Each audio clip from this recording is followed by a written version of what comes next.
Para ibu yang kekasih, anggota ibadah Persekutuan Ibu Lydia, kita memuji Tuhan serta bersyukur oleh karena sore hari ini kita masih diperkenankan Tuhan bertemu walaupun dalam bentuk online seperti ini. Namun kita berdoa supaya tetap kuasa Roh Kudus yang mengambil pimpinan, meyakinkan kita akan kebenaran firman Tuhan yang akan kita dengarkan. Sehingga dengan demikian, berkat dari firman itu tidak menjadi kurang dibanding dengan seandainya kita akan bertemu bertatap muka. Sebelum kita membaca firman Tuhan dan mendengarkannya, mari kita berdoa. Bapa yang di sorga, kami berterima kasih karena Engkau memberikan kepada kami kesempatan lagi untuk mendengarkan suara Tuhan. Kami berdoa supaya Tuhan yang akan menjamah hidup kami dan menolong kami dengan Roh-Mu yang kudus untuk semakin menikmati persekutuan kami dengan Tuhan, menikmati firman-Mu, sehingga dengan demikian firman-Mu itu yang akan menjadi pegangan yang kokoh di dalam hidup kami. Berkati hamba-Mu yang menyampaikan firman Tuhan, dan berkati setiap ibu yang mendengarkan. Dalam nama Tuhan kami, Yesus Kristus. Amin.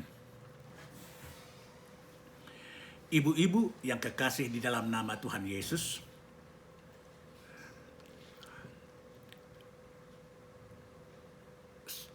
membuat satu keputusan di dalam hidup kita itu sangat penting sekali. Karena kalau kita membuat keputusan, maka kita secara mental akan merasa bertanggung jawab untuk melaksanakan sesuatu sesuai dengan keputusan yang kita perbuat itu. Dan kualitas atau mutu keputusan yang kita perbuat itu tergantung kepada sejauh mana kita merenungkan dan memikirkan apa yang akan kita putuskan itu. Sejauh mana pengaruhnya itu di dalam kehidupan kita secara pribadi, atau juga barangkali di dalam kehidupan orang-orang lain, kehidupan keluarga kita, kehidupan saudara-saudara kita, atau kehidupan orang-orang yang ada hubungannya dengan kita. Keputusan yang baik akan sangat mempengaruhi kebahagiaan dari banyak orang. Itu yang akan kita dengarkan pada saat ini. Pada doa yang terakhir dari Tuhan Yesus yang disampaikan sebelum dia ditangkap dan disalibkan, ialah doa yang disampaikan 3 kali berulang-ulang kepada Bapa di sorga, di Taman Getsemane. Dan doa itu direkam oleh Injil sinopsis, Matius, Markus, dan Lukas. Itu menggambarkan betapa sangat pentingnya keputusan yang disampaikan oleh Tuhan Yesus itu di dalam pelayanan dia. Yesus di dalam doanya itu, ya keputusan yang terakhir dikatakannya kepada Tuhan ialah, kehendak-Mu jadilah. Kehendak-Mu jadilah.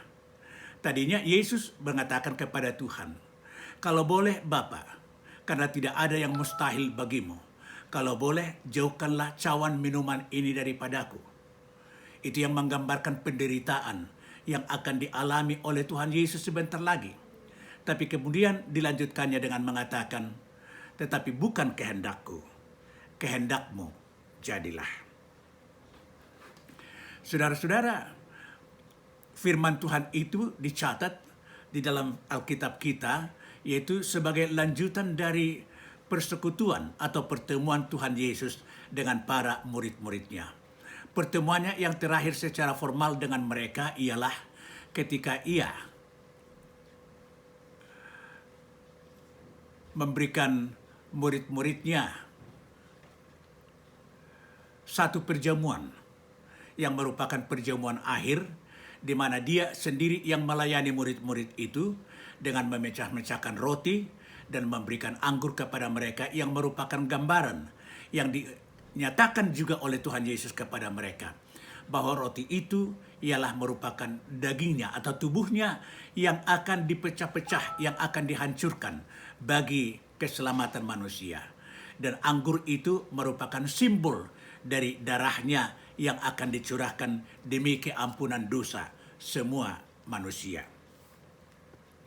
Namun sebelumnya itu, saudara-saudara, dia membasuh kaki murid-muridnya, yang merupakan gambaran daripada pengampunan akan dosa-dosa dari murid-murid itu.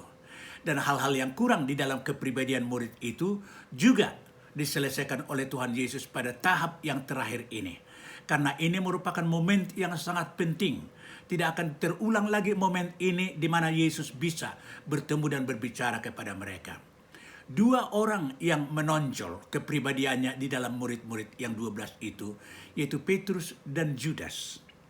Petrus mengatakan bahwa dia tidak akan mengizinkan Tuhan Yesus ditangkap dan menderita. Tapi Yesus mengatakan kepada dia bahwa pengakuan daripada Petrus itu tidak selamanya merupakan hasil renungan ketetapan hati yang dimiliki oleh Petrus. Itu sebabnya Yesus mengatakan, sebelum ayam berkokok 2 kali, engkau telah menyangkal aku 3 kali, Petrus.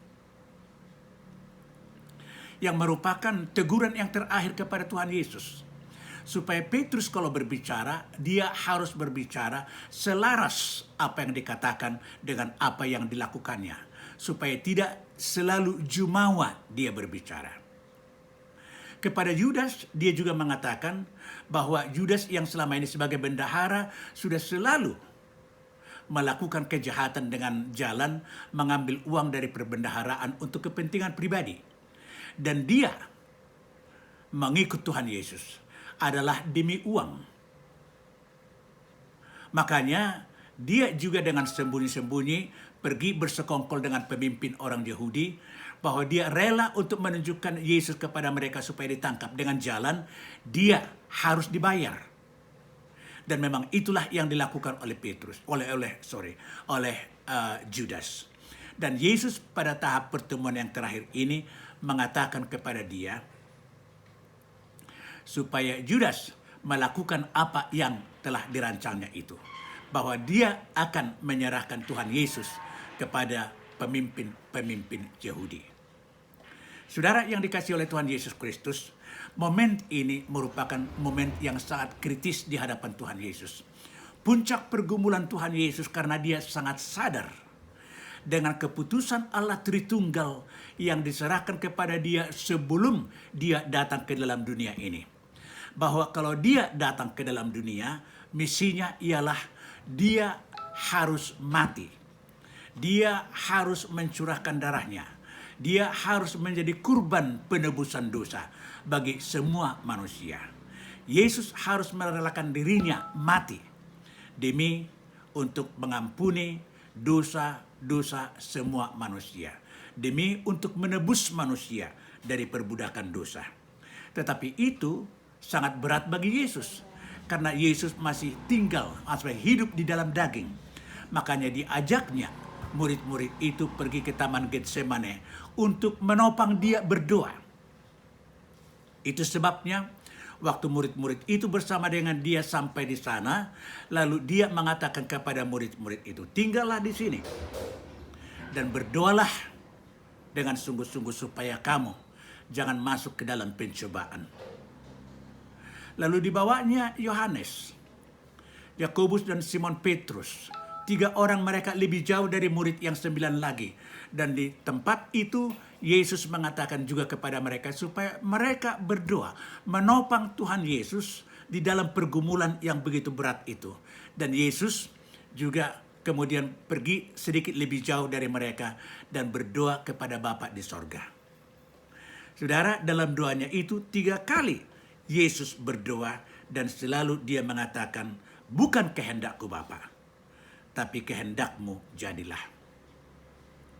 Dan setiap kali Yesus datang kembali kepada murid-murid itu, dia datang dengan kekecewaan oleh karena dia melihat murid yang diharuskannya untuk berdoa bersungguh-sungguh berdoa, karena waktu itu adalah merupakan waktu kritis, tetapi justru mereka mengantuk dan tertidur. Yesus membangunkan mereka dan mengatakan, berdoalah supaya kamu jangan sampai masuk ke dalam pencobaan. Lalu Yesus pergi berdoa lagi. Kembali dari doanya, Yesus juga melihat mereka tertidur. Saudara-saudara, dengan demikian kita melihat sekarang bahwa Yesus benar-benar hanya sendirian menghadapi maut yang sebentar lagi akan datang kepada dia. Dan memang benar, saudara-saudara.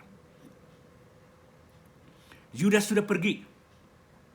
Yudas sudah berbicara kepada pemimpin-pemimpin orang Yahudi. Yudas sudah datang dengan pemimpin orang Yahudi. Waktu Yesus bersama dengan murid-murid itu keluar dari Taman Getsemane. Mereka bertemu pada tempat itu, saudara-saudara. Dan Yudas mencium Yesus, mengatakan bahwa dialah orang yang harus ditangkap.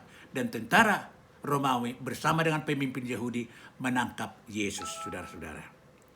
Dan sebelum Yesus ditangkap, Yesus sudah membulatkan perhatiannya, tekadnya. Sudah membulatkan tekadnya bahwa apapun yang terjadi, itu adalah kehendak Bapa. Dan biarlah kehendak Bapa itu yang terjadi. Saudara, dan memang Yesus tidak meminta lagi kepada Bapa di sorga supaya dia dilepaskan dari rencana pembunuhan yang akan dilakukan kepada dia lewat penyaliban itu, saudara-saudara. Dia dengan tabah, dia dengan hati yang terbuka, dia dengan hati yang mengerti bahwa memang dia adalah domba Allah. Sama seperti yang diteriakkan oleh Yohanes Pembaptis waktu dia mulai melayani, habis dia dibaptiskan. Dia mengatakan, lihatlah anak domba Allah yang memikul dosa seluruh dunia. Yesus tahu bahwa keputusan yang telah disampaikan kepada Bapa di sorga lewat doanya yang mengatakan, kehendakmu jadilah. Dia tahu dan dia terima bahwa kehendak Bapa itu, bahwa dia harus disalibkan, diterimanya itu dengan segenap hati. Tanpa ada penyesalan, tanpa ada keraguan akan apakah Bapa mengasihi dia atau tidak. Dia tahu bahwa itu adalah misinya. Dan misi itu, keputusan yang dilakukannya untuk melakukan misi itu, dan misi tahap terakhir ini akan mempengaruhi seluruh dunia. Karena keselamatan semua manusia adalah tergantung kepada kerelaan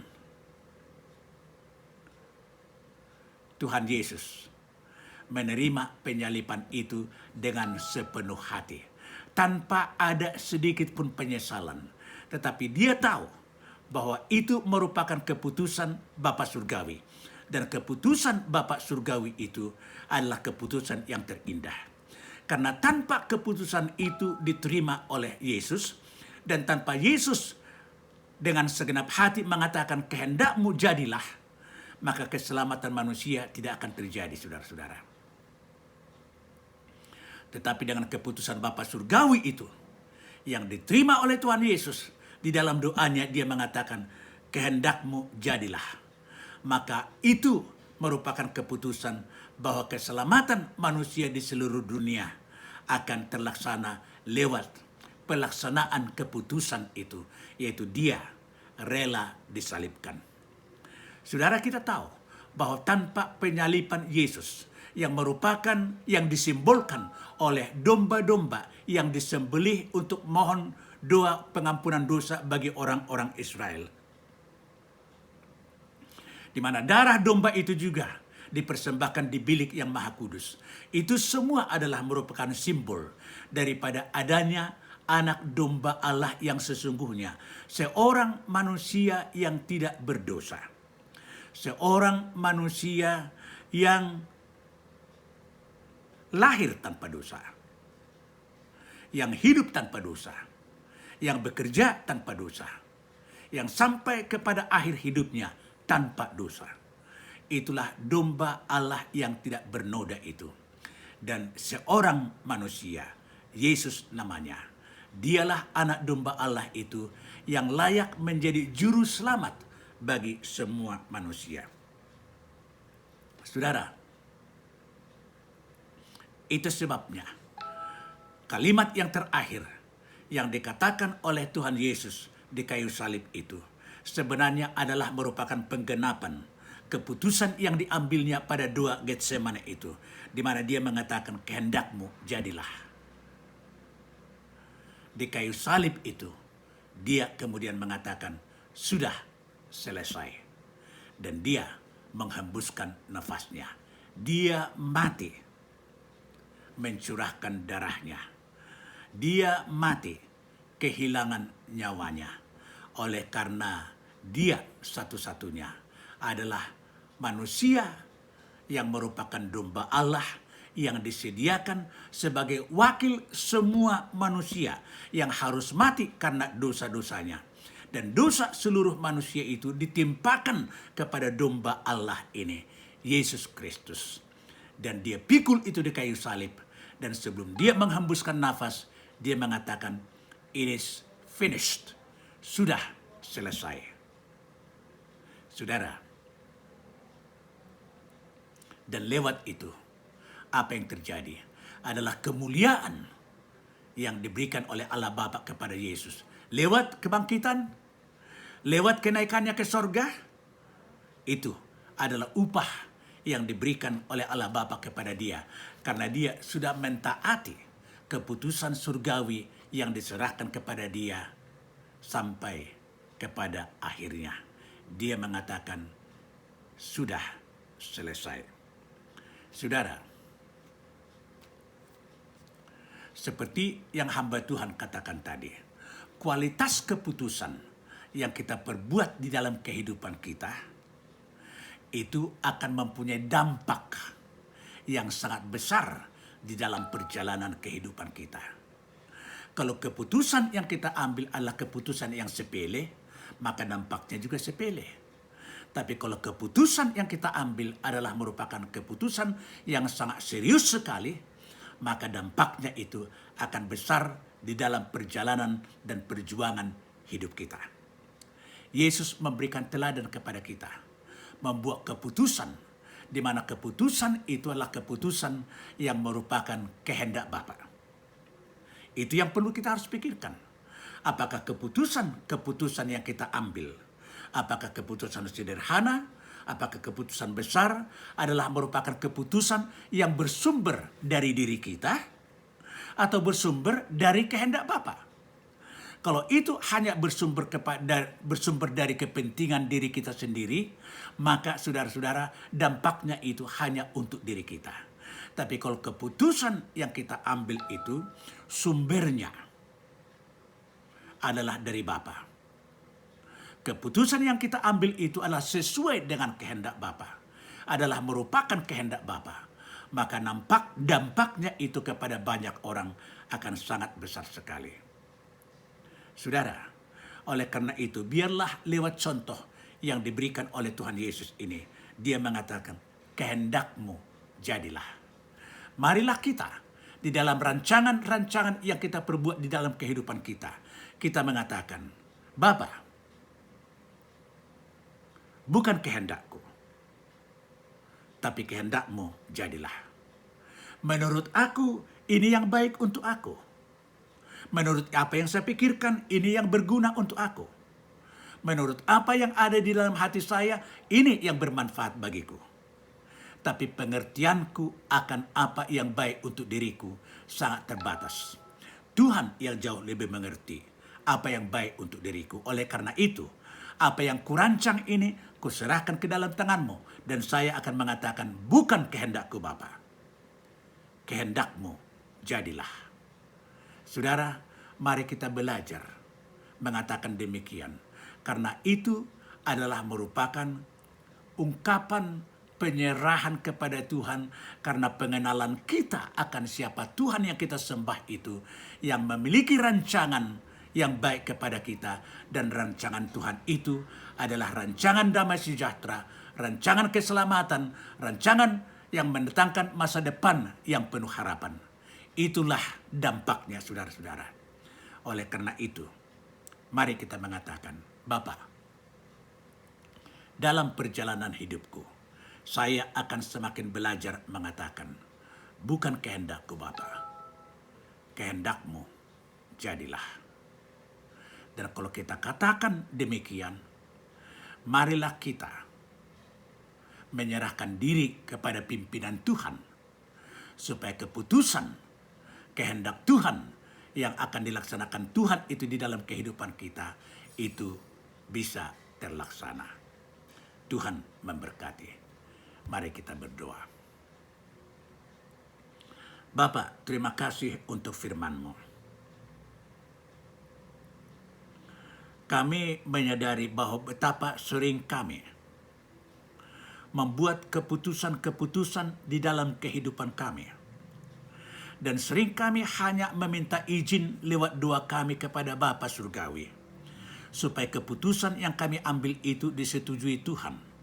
Dan di dalam pelaksanaannya sering kami tidak melibatkan Tuhan, tapi kekuatan kami, pikiran kami, kemauan kami, kebolehan kami, itulah yang kami pakai di dalam melaksanakan keputusan itu. Dan sering apa yang menjadi hasilnya sangat mengecewakan. Karena kami, Tuhan, menyadari sekarang bahwa keputusan-keputusan yang kami ambil di dalam kehidupan kami belum tentu itu merupakan keputusan yang baik menurut Tuhan. Oleh karena itu, ajarlah kami, Tuhan, supaya kami belajar untuk semakin mengerti akan rancangan-rancangan Tuhan, pikiran-pikiran Tuhan, kerinduan-kerinduan Tuhan untuk kami. Supaya di dalam perjalanan hidup kami bisa melakukan dan melaksanakan apa yang menjadi kerinduan Tuhan bagi kami untuk kami lakukan. Dan kami akan mengatakan, bukan kehendakku Bapa, tapi kehendakmu jadilah. Engkau mengenal semua anak-anakmu, anggota persekutuan Ibu Lydia dan yang lain yang mendengarkan firman-Mu pada saat ini.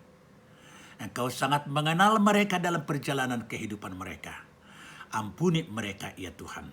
Kalau kebanyakan kali di dalam perjalanan hidup mereka membuat keputusan dan mereka lakukan sendiri keputusan itu, dan mereka belum bertanya kepada Tuhan apakah keputusan yang mereka lakukan atau akan lakukan itu memang itulah keputusan yang baik menurut Tuhan. Tapi ajarlah mulai sekarang mereka mengatakan, Tuhan, bahwa keputusan yang daripadamu itulah yang terbaik. Dan itulah yang kami akan lakukan dalam perjalanan hidup kami. Berkati para pengurus persekutuan Ibu Lydia.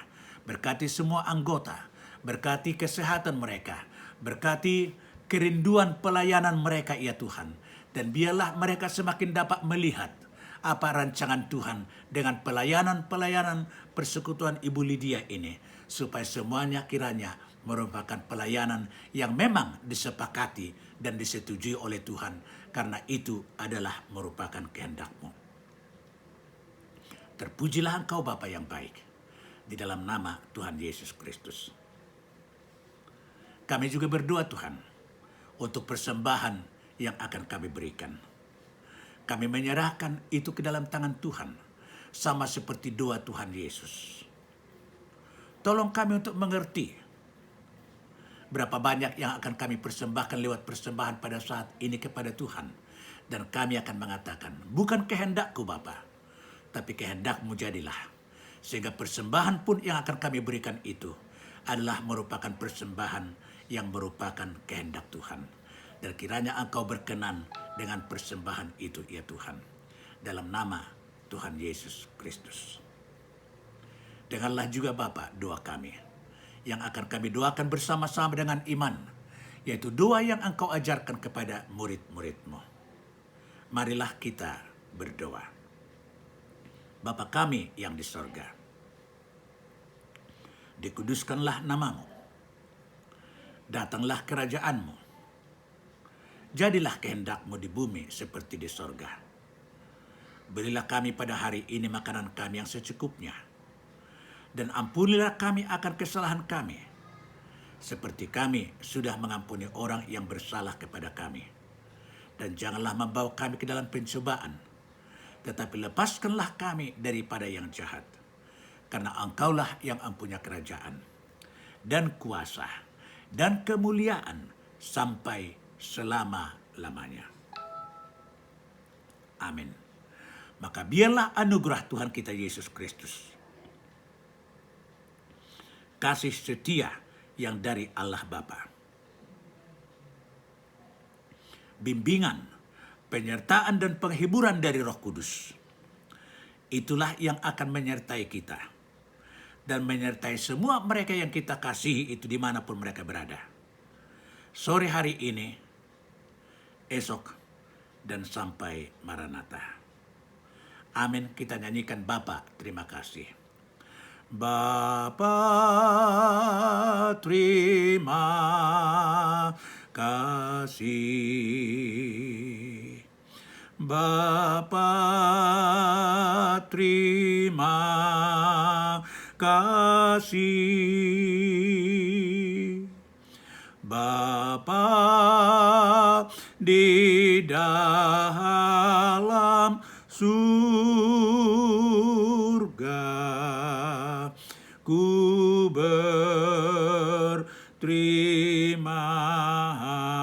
kasih. Amin.